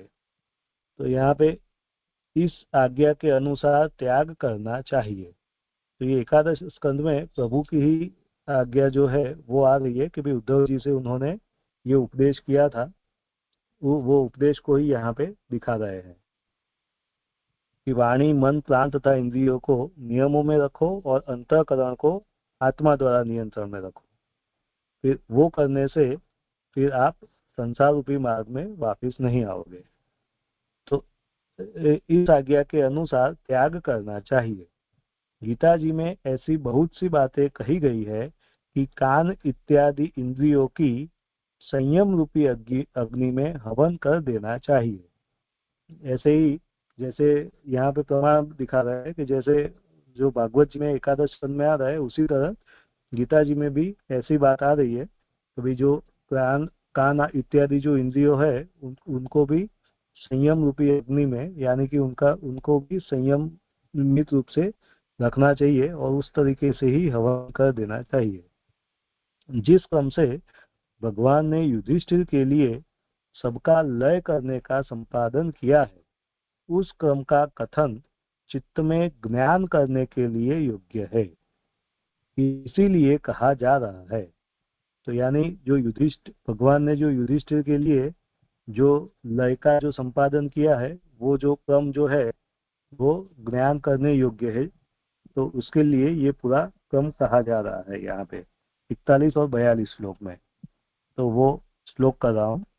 वाचम जुहाव मनसी तत्प्राण इतरे चतम नृत्यावपानम सोत्सर्गम तत्पंचत्वे यजो हवित त्रित्वे हुत्वा च पंचत्वं तच्चैकत्वे जुहोद मुनिः सर्वम् आत्मन्य जुहविद ब्रह्मण्यात्मानम अव्यये।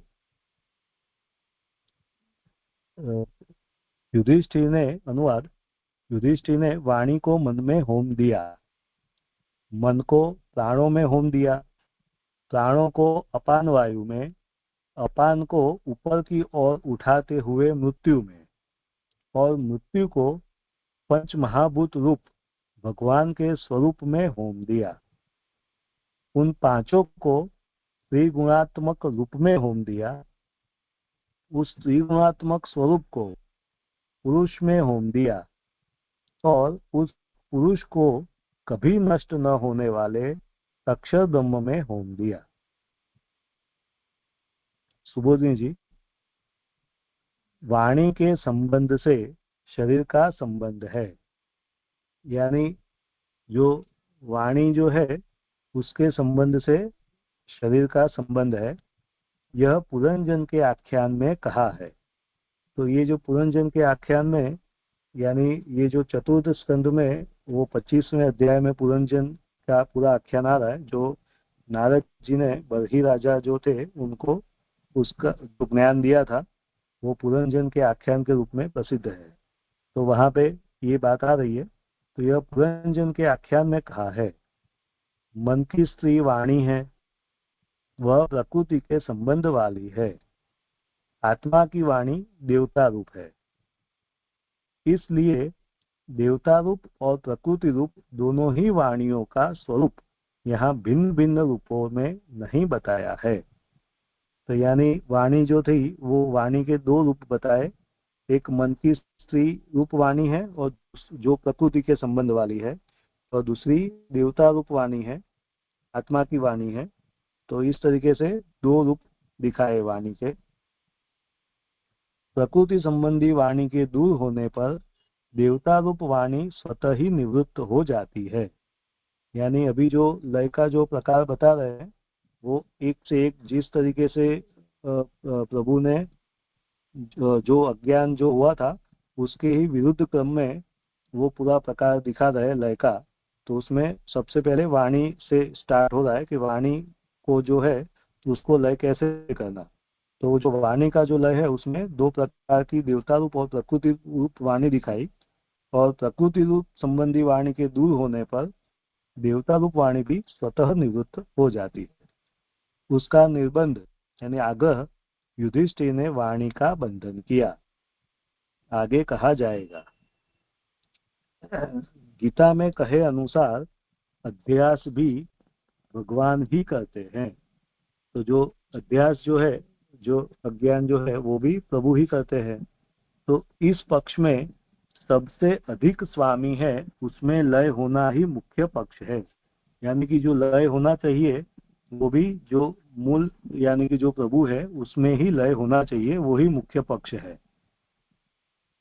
वाणी मन की कृति है, अतः वाणी मन के अधीन है। जो वाणी है उसको मन की कृति दिखाया है और वो मन के अधीन है। वाक नाम की तब वाणी की कोई अधिष्ठात्री देवता है, वह अभिमान वाली है, जो उसका हीनपना मानती है। ये जो हीनपना की जो बात आ रही है वो स्पष्ट नहीं हो रही है मुझे, क्योंकि उसमें भी आगे आ रहा है कि उससे वे प्रजापति के समान निवृत्त हुई है। तो मैंने ऐसा सोचा कि भाई जो अभिमान वाली जो है वो अभिमान निवृत्त होने से हीनपना हुआ और उससे वह निवृत्त हुई, ऐसा मुझे समझ में आ रहा है। फिर आप दीजिए बताइएगा। वैसे ये श्लोक जो पूरा है वो पूरा ही काफी मुश्किल है, लेकिन मैं अपनी तरह से जो भी समझ में आ रहा है वो मैं कर रहा हूँ। तो जो हीनपना मानती है उससे वे प्रजापति के समान निवृत्त हुई है। उसी रीति से यह वाणी युधिष्ठिर से भी निवृत्ति पावेगी, ऐसा अभिप्राय बताया है। तो जिस तरीके से प्रजापति जो हीनपना होने से प्रजापति के समान जो निवृत्ति हुई, उसी तरीके से युधिष्ठिर में भी ऐसे ही निवृत्ति होएगी वाणी की, वो अभिप्राय दिखा रहे हैं। वह मन से प्राण के अधीन है। तो यानी कि जो वाणी जो है वो मन से प्राण के अधीन है, यानी मन जो है वो प्राण के अधीन है। उसे छांदोग्य उपनिषद के 6ठे प्रपाठक में पिता उदालक ने अपने पुत्र श्वेत केतु को इस प्रकार कहा है कि, यानी कि जो उसमें तो यहाँ प्रमाण दे रहे हैं कि ये बात जो है वो छांदोग्य उपनिषद में 6ठे प्रपाठक में आ रही है। तो वो कैसे तो वो बता रहे हैं, वो जो प्रकार था वो कि जैसे सूत से बंधा हुआ तितर पक्षी आकाश में सब दिशाओं में घूमकर कोई स्थान न मिलने पर वापस अपने बंधन के स्थल का ही आश्रय करता है, उसी प्रकार मन सब दिशाओं में घूमकर दूसरे स्थान पर आश्रय न मिलने के कारण प्राणों का ही आश्रय करता है, क्योंकि प्राणों के साथ मन बंधा हुआ है। तो यहाँ पे वाणी के बाद अभी मन की बात कर रहे हैं। तो जो वाणी जो है वो मन के अधीन है, उसी तरह मन जो है वो प्राण के अधीन है, और जो मन जो है वो प्राण से बंधा हुआ है। इसलिए चाहे वो मन, क्योंकि तो ऐसे सब जगह पे जाता है, वो चंचल है, लेकिन सब जगह पे जाकर भी कहीं पे वो स्थिर नहीं रहता और पीछे जिस तरीके से यहाँ पे भी बताया उसी तरीके से जो सूत से बंधा हुआ जो तितर पक्षी है वो वापिस ही आ जाता है बंधन के स्थल पर, उसका ही आश्रय करता है। उसी तरह से मन भी प्राण का ही आश्रय करता है क्योंकि प्राण से वो बंधा हुआ है। इसीलिए मन जाने आने के विषय में प्राण के अधीन है, ऐसा कहा है। तो वो प्राण से बंधा हुआ है इसलिए उसके ही अधीन है, जबकि प्राणों का निरोध करने में मन ही साधन है। तो जो प्राणों का जब निरोध करना है तो उसके लिए मन साधन रूप बनता है। तदपि प्राणों का निरोध होने पर मन भी निरुद्ध हो जाता है। इसलिए मन के निरोध में भी मन को प्राणों के अधीन रहना पड़ता है, यह सिद्ध हुआ। यानी कि जब प्राणों का निरोध होगा तो मन भी निरुद्ध हो ही जाता है, क्योंकि जो मन है वो प्राण के अधीन है। तो इसलिए मन के निरोध के लिए प्राणों के अधीन रहना पड़ता है। यानी कि प्राणों का निरोध हुआ तो मन का भी हो जाएगा। क्योंकि प्राणों के निरोध से मन का निरोध हो जाता है तब देह का प्रतिबंध मिटता है। और जब ये प्राणों का निरोध से मन का भी निरोध हो जाता है तो देह का जो प्रतिबंध होता है वो मिट जाता है, अर्थात कि देह का संबंध निवृत्त हो जाता है। यानी कि प्राण का निरोध होने से देह का जो संबंध है वो निवृत्त हो जाता है। इससे योग शास्त्र में मन का मूल देह है, ऐसा कहा है। यानी कि देह का संबंध जब प्राणों का निरोध होने से देह का भी संबंध जो निवृत्त हो जाता है, इसलिए मन जो है वो प्राण के अधीन होने से और प्राणों का निरोध होने से देह का भी संबंध निवृत्त हो जाता है। इसीलिए योग शास्त्र में जो मन का जो मूल है वो देह बताया है, ऐसा कहा है। ऐसे प्राण को युधिष्ठिर ने अपान वायु में समाहित कर दिया। मूल में अपान कहने वाले इतर शब्द में सर्वनाम के रूप में शब्द का प्रयोग नहीं हुआ, जिसका अभिप्राय यह है कि मलपने के रूप में आगे उसे छोड़ देने की बात कही जाएगी। तो ये जो बात है कि ये सर्वनाम के रूप में अपान, मूल में अपान कहने वाले इतर शब्द में, तो यहाँ पे ये जो बात है वो स्पष्ट नहीं हो रही है मुझे कि भाई वो सर्वनाम के रूप में उसका प्रयोग नहीं हुआ, और जिसका अभिप्राय यह है कि मलपने के रूप में आगे उसे छोड़ देने की बात कही जाएगी। तो ये जो थोड़ा जी स्पष्ट कीजिएगा। इसलिए सब प्रकार से उसमें भगवान पना रहने की योग्यता नहीं है। यानी कि ये जो अपान की जो बात कर रहे हैं उसमें पूर्ण रूप से भगवान पना रहने की योग्यता नहीं है, क्योंकि यहाँ पे जो है वो अपान वायु की बात आ रही है, और जो आगे इसकी बात आएगी मैं आगे लेता हूँ तो स्पष्ट हो जाएगा। इसलिए अपान से प्राण को नियंत्रण में रखने वाली है तो भी उसमें प्रभु संबंधी दृष्टि करने योग्य नहीं है, ऐसा सूचित किया है। यदि अपान में भगवत दृष्टि नहीं की जाती तो होम करने के विषय में विरोध होता है। तो अगर अपान जो है, क्योंकि जो अपान है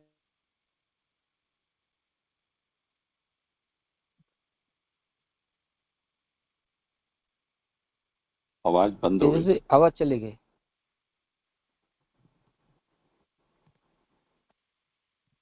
जी, तो उसमें प्रभु संबंधी पूर्ण रूप से दृष्टि करने योग्य नहीं है।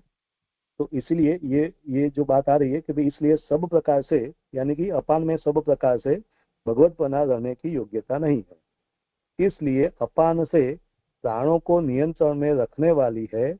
अपान जो है वो प्राणों को नियंत्रण में रखता है तो भी उसमें प्रभु संबंधी दृष्टि करने योग्य नहीं है, ऐसा सूचित किया है। यदि अपान में भगवत दृष्टि नहीं की जाती तो अभिशंका कर रहे हैं कि भाई यदि अपान में भगवत दृष्टि नहीं की जाती तो होम करने के विषय में विरोध होता है। तो उसका उत्तर अभी देते हैं कि पंचाग्नि विद्या द्वारा जिस शरीर को उत्पन्न किया है उसका ब्रह्म विद्या के अधिकार में उपयोग है। यानी कि अगर अपान में भगवत दृष्टि नहीं भी की जाती है तो भी क्योंकि पंचाग्नि विद्या द्वारा शरीर को उत्पन्न किया है और उसका ब्रह्म विद्या के अधिकार में ही वो शरीर का उपयोग है।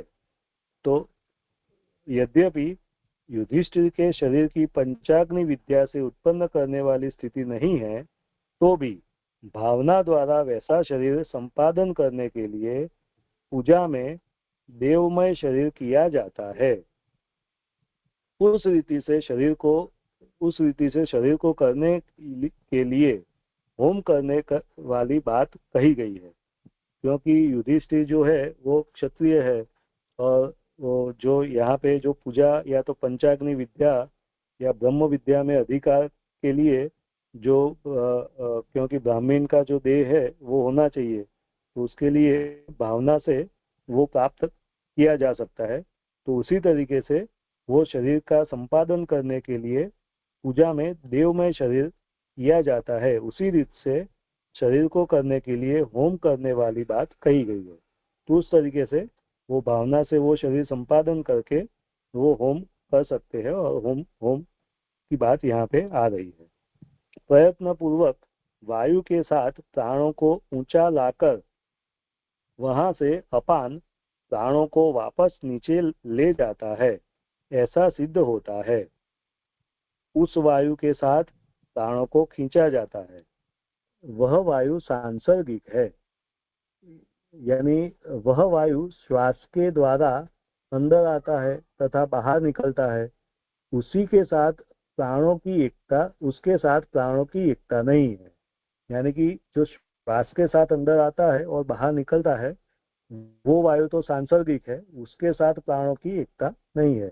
यदि प्राण आदि के साथ श्वास आदि की एकता हो तो श्वास के बाहर निकलने के साथ ही प्राण भी बाहर निकल जाने चाहिए। वह नहीं निकलता, इससे सिद्ध होता है कि प्राण अपान वायु के अधीन है। तो अगर वो जो वायु है कि जो श्वास के द्वारा अंदर आता है और बाहर जाता है, उसके साथ अगर प्राणों की एकता होती तो वो श्वास के साथ बाहर भी निकल जाता, लेकिन ऐसा होता नहीं है। यानी कि उसका इससे ये सिद्ध होता है कि जो प्राण है वो तो अपान वायु के अधीन है, जिससे युधिष्ठिर ने प्राणों को अपान में होमा है। यानी कि जो आगे सीक्वेंस जो आई वो मन जो है वो प्राण के अधीन है और जो प्राण है वो इस ऐसे अपान के अधीन है। तो इसलिए युधिष्ठिर ने प्राणों को अपान में होमा है। अपान की गति प्रयत्न के अधीन है। जो अपान जो है उसकी गति तो प्रयत्न से होती है, प्रयत्न के अधीन है। मृत्यु अपान को नियमित रखती है, इससे उस अपान का होम मृत्यु में किया है। तो अभी जो मृत्यु है वो अपान को नियमित रखती है, यानी कि जो अपान है वो मृत्यु के नियंत्रण में है, तो उसका जो अपान का जो होम है वो मृत्यु में किया है। उससे कहते हैं कि युधिष्ठिर ने अपान का होम मृत्यु में किया है। प्राण खींचने के लिए मृत्यु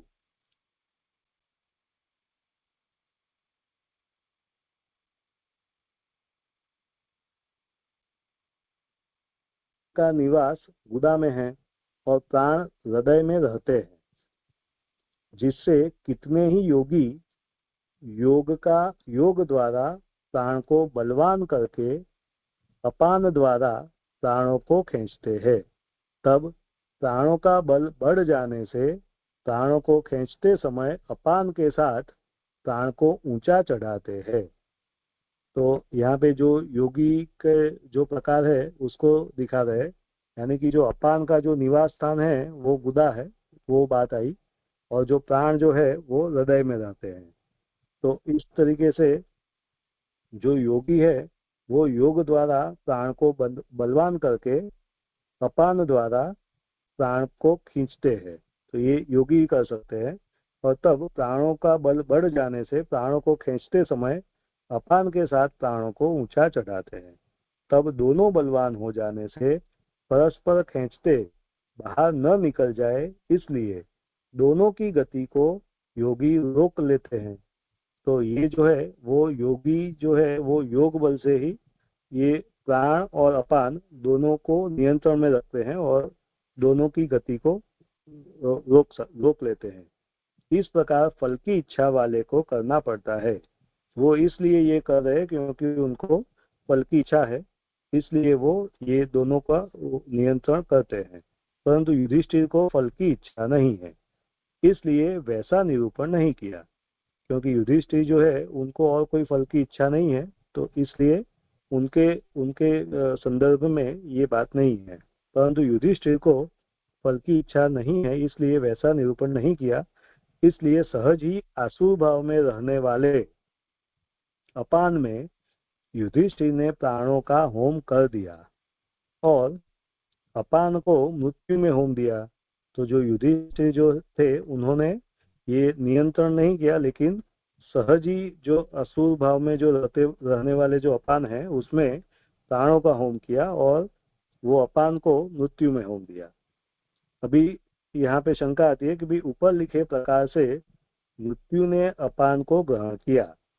शास्त्रों में लिखा है कि अपान में मृत्यु के जाने से दुर्गति होती है, तो फिर युधिष्ठिर ने ऐसा क्यों किया? ये शंका कर रहे हैं कि भाई शास्त्रों में तो ऐसा आ रहा है कि भाई अपान में मृत्यु के जाने से दुर्गति होती है, तो युधिष्ठिर ने फिर ऐसा क्यों किया? तो इस जिज्ञासा का उत्तर देते हैं कि उत्सर्ग के साथ अपान का मृत्यु में होम किया, इसलिए अपान के मार्ग से उनकी मृत्यु नहीं हुई। यानी कि अतः बुरी गति होने का प्रश्न नहीं है, क्योंकि अगर जो अपान के मार्ग से मृत्यु जाता है या तो उनकी मृत्यु होती है तो बुरी गति होती है, लेकिन ऐसा नहीं हुआ, तो इसलिए उनकी दुर्गति नहीं हुई। ये यहाँ पे स्पष्ट कर रहे हैं। अतः बुरी गति होने का प्रश्न नहीं, क्योंकि मृत्यु को भी वश में रखने वाले स्थान में उसका लय किया। क्योंकि जो मृत्यु को भी जो वश में रखने वाले थे उनमें उन्होंने उसका लय किया है। वेद में कहा है कि ब्राह्मण और क्षत्रिय ये दोनों भोजन के लिए परिपक्व किए गए भात के समान हैं और मृत्यु उनका सहायक है। ऐसे ईश्वर को कौन जान सकता है?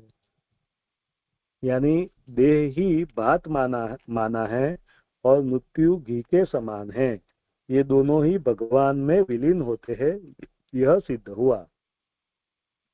तो यहाँ पे जो मृत्यु है वो भगवान में ही विलीन होता है, यह कहते हैं, और वो उसका ही भोजन है। यानी कि इसमें जो देह है वो भात रूपी है और मृत्यु है वो घी समान है, और वो दोनों का भगवान में दोनों विलीन होते हैं। मृत्यु का मिलन भी ब्रह्म में ही होता है। अशनया मृत्यु ही है, ऐसा वेद में कहा है। वह सब प्राणी में है, उसका पोषण करने वाले प्राण और अपान हैं। यानी जो मृत्यु है उसका पोषण करने वाले प्राण और अपान हैं, और वे प्राण आहार देकर उसका पोषण करते हैं और अपान मल को दूर करके पोषण करता है। तो वो जो मृत्यु है उसका पोषण कैसे हो रहा है? तो वो प्राण और अपान जो है वो उसका पोषण करते हैं। जो प्राण है वो आहार देकर और जो अपान है वो मल दूर कर उसका पोषण करते हैं। उस प्राण और अपान का जो देह में विरोध होता है वह बाद में पोषण न मिलने से देह में रहता हुआ उसके अधीन हो जाता है। तब वह मृत्यु देह का भक्षण करना प्रारंभ कर देता है। यानी कि पहले तो पोषण होता है, लेकिन जब बाद में विरोध होता है तब पोषण न मिलने से वह मृत्यु देह का भक्षण करना प्रारंभ करता है। तब देह को वश में रखने वाले पंच महाभूत उसका बंधन करते हैं। तो फिर बाद में जो पंच महाभूत है वो उसका बंधन करने लगते हैं, जिससे प्राण और अपान को अपने नियंत्रण में रखने वाले योगी का, यानी कि जो योगी है कि जो प्राण और अपान को अपने नियंत्रण में रखता है, वो योगी का देह न तो घटता और न ही नष्ट होता, क्योंकि मृत्यु उस देह का भक्षण नहीं कर सकता। मृत्यु को किसका भक्षण करती है? तो वो जो अगर उसको पोषण नहीं मिलता है तो आहार और वो उसका प्राण और अपान जो नियंत्रण में नहीं रहते हैं, तो फिर मृत्यु उसका भक्षण करती है देह का। लेकिन अगर उसको जो योगी है वो उसको नियंत्रण में रखते हैं तो उसके लिए योगी का देह न तो घटता है और न तो नष्ट होता है, यानी कि वो ऐसे वही स्वरूप में रहते हैं, तो मृत्यु उस देह का भक्षण नहीं कर सकता। इस प्रकार पंच महाभूत के अधीन मृत्यु भगवान का कार्य रूप है। तो जो मृत्यु है वो पंच महाभूत के अधीन है, क्योंकि ब्राह्मण और क्षत्रिय दोनों ही परिपक्व भात के स्थानीय हैं, ऐसा श्रुति में कहा है। मृत्यु घी का स्थानीय है और भगवान मृत्यु के नियामक है, अतः पंचभूत उसे वश में करने वाले नहीं हैं। तो पंच महाभूत वैसे दिख रहा है कि भी वो मृत्यु उनके वश में है, लेकिन मूलतः तो प्रभु ही मृत्यु के नियामक है। पंच महाभूत में भूतात्मक अंश को छोड़कर उसमें प्रवेश पाए हुए भगवान ही पंच रूपों में हैं, ऐसा निश्चय करके पंच महाभूत रूप भगवान में मृत्यु का होम किया है।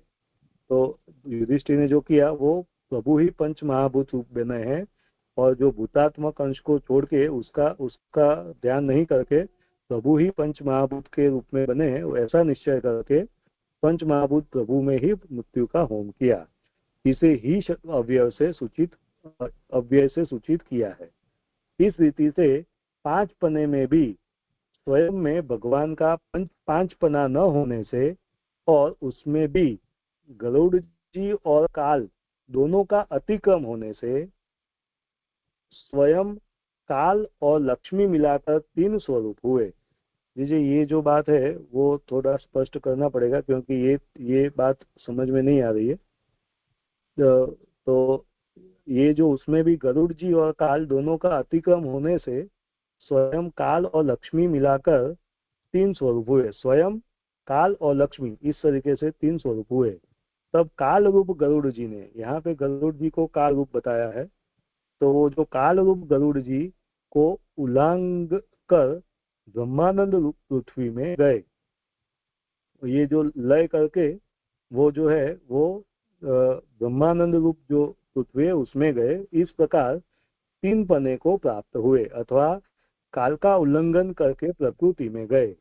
तो यहाँ पे जो बात आ रही है कि भी ये जो लय हो रहा है वो पंच महाभूत रूप प्रभु में, उसके बाद में ये त्रिगुणात्मक जो प्रकृति है उसमें उसका लय हो रहा है। उस मृत्यु को भक्षण करने वाले महाभूत रूप भगवान को, जो कि त्रिगुणात्मक रूप वाले है, होम दिया।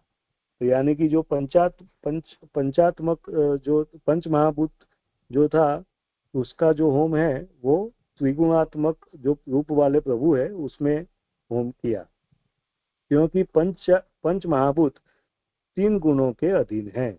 तो ये जो पंच महाभूत है वो तीन गुणों के अधीन है, कि जो प्रकृति है उस प्रकृति के स्वरूप में तीन गुण से रहने वाले भगवान को होमा है। तो प्रकृति में फिर वो तीन गुण वाले प्रभु जो है उसमें उसका होम किया।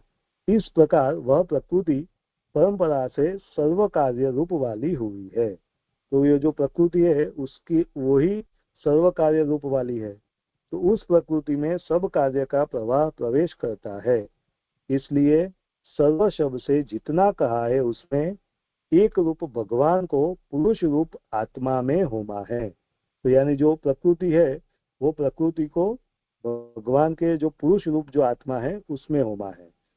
उस पुरुष को काल आदि के नियामक अक्षर ब्रह्म में होमा है, और जो पुरुष रूप आत्मा था उसको जो काल आदि सभी के जो नियामक अक्षर ब्रह्म है उसमें होमा है, क्योंकि अक्षर ब्रह्म पुरुष का नियामक है।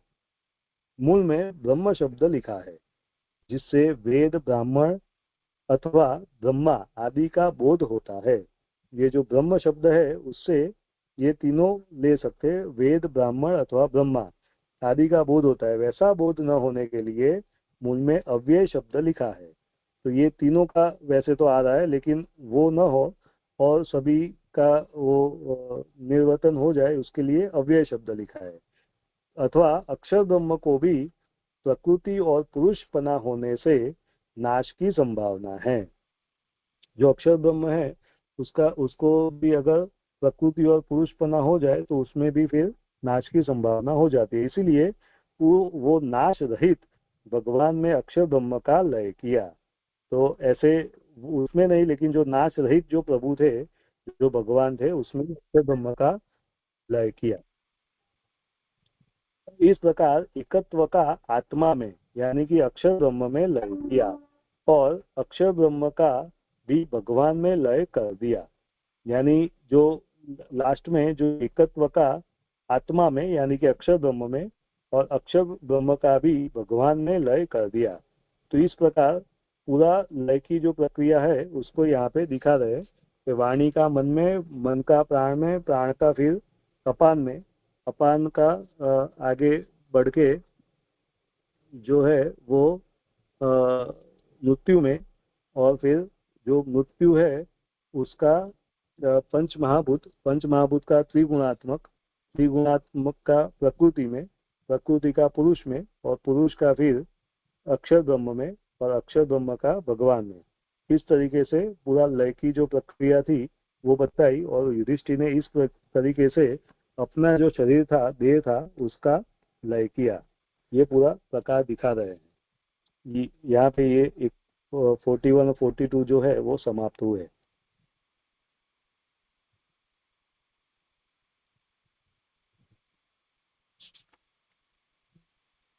यहाँ पे जैसे ये जो दो बातें थी, एक तो ये वाणी का निरूपणा, ईरवासा निराहारो, इस श्लोक का जो उत्थानिका है वो भी इसी श्लोक की व्याख्यान का अंश है, एक पंक्ति। इस प्रकार दोनों पक्षों में 9 आहुतियां जिसमें हों, ऐसे 9 प्रकार के अग्नि भगवान के मार्ग में हैं जी।